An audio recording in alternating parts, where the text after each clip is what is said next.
Hi, hello, this is Cleverly Jones, and welcome back to my channel. Today we're here to discuss episode 3 of the Twin Flames documentary currently airing on Netflix. Episode 3 is called Playing with Fire. Episode 3 opens up with Lois talking about mind control and how Twin Flames has destroyed her family.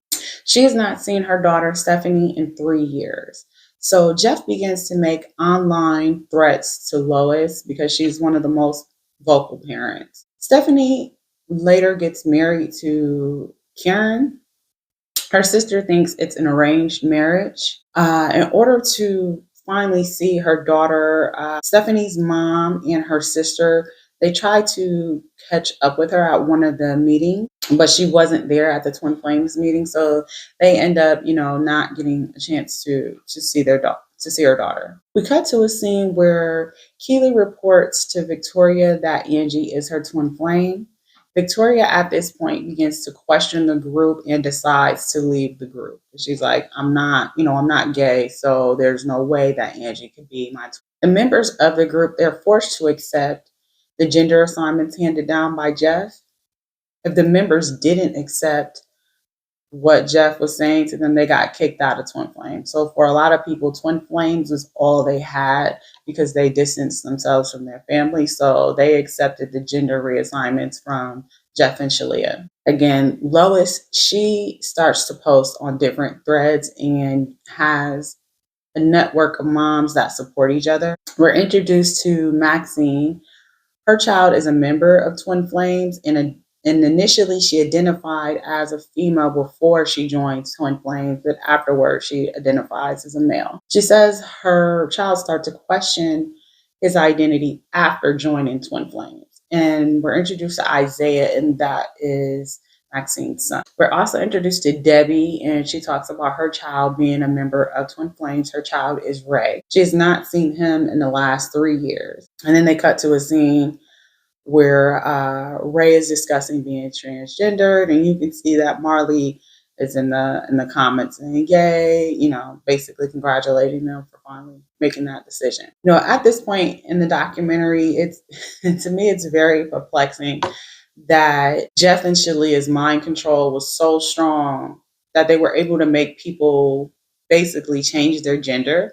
Like that's a little out there to me. I feel like you are who you are. If you feel like you should be a different gender, that should be something that should come with. That's something that should come from within you. That should not be something that someone told you.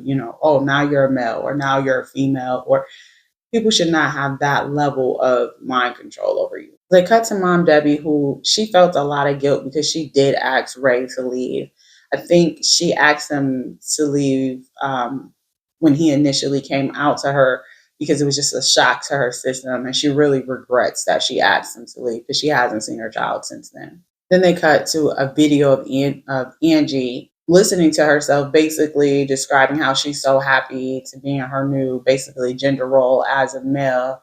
And she kind of is shaking her head at her own self. Basically, she drank the Kool-Aid, and she understands that she drank the Kool-Aid at the time, but and how ridiculous. I think she feels a bit ridiculous now. So they were basically just converting people to what they wanted to be. And this was all just to keep their cult strong. It wasn't because they cared about what gender these people were or that they, had discussions and this person told them, hey, I feel like a male inside or I feel like a female inside. No, they just told them what it was. And this was only to keep their cult strong. So we cut to Jeff and Shalia having a baby. Now their child was supposed to be the third twin flame in their union. And then they say that, hey, we didn't use IVF due to infertility. We used, they basically didn't give a real reason, but they said they didn't use it because of infertility, which no woman would put her body through that. All the tests, all the shots, all the hormones, like you wouldn't do that if you didn't need to. Like if you could have a child naturally, you would just have a child naturally. And I found it weird that they had everything already set up. She just got pregnant basically. And they, and she wasn't that far along, but they told everybody she was pregnant. They had like pillows made, nursery set up. They were getting baby clothes, high-end baby clothes from different members.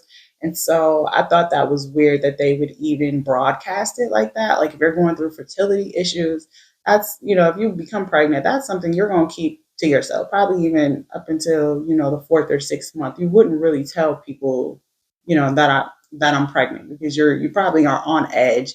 You want to make sure you have a viable pregnancy before you go broadcasting it to everybody that you're pregnant. But they didn't do that. Keely thinks they didn't do that because she thinks it was a distraction, that they wanted to distract people from what was really going on in Twin Flame. Unfortunately, Shalia ends up losing the baby. So you can see Jeff berating her a little bit in the video, and trying to tell her why she lost the baby. It turns out it just wasn't a viable pregnancy. But he's like, oh no, the doctor said this and the doctor said that. And she's like, no, I'm going to say what the doctor told me happened. So you could see the tension building between Jeff and Shalia in the video. So then we cut to them talking about if members decided to have a child, it had to be approved basically through Jeff and Shalia. And Jeff and Shalia had certain qualifications and things that you had to meet before you could have a child. One of them was you needed to make over $10,000 combined income per month in order to qualify to have a kid. So Keely says like, hey, I'd lied. That was my first time I started to turn against them. I didn't want to have a kid. I didn't want them to pick out who my mate would be. So therefore, I lied. I put a lower amount that I made per month. So at that point, Keely starts to get an awakening, and she finally leaves the cult. Colby and Keely rescue Marley also from the cult.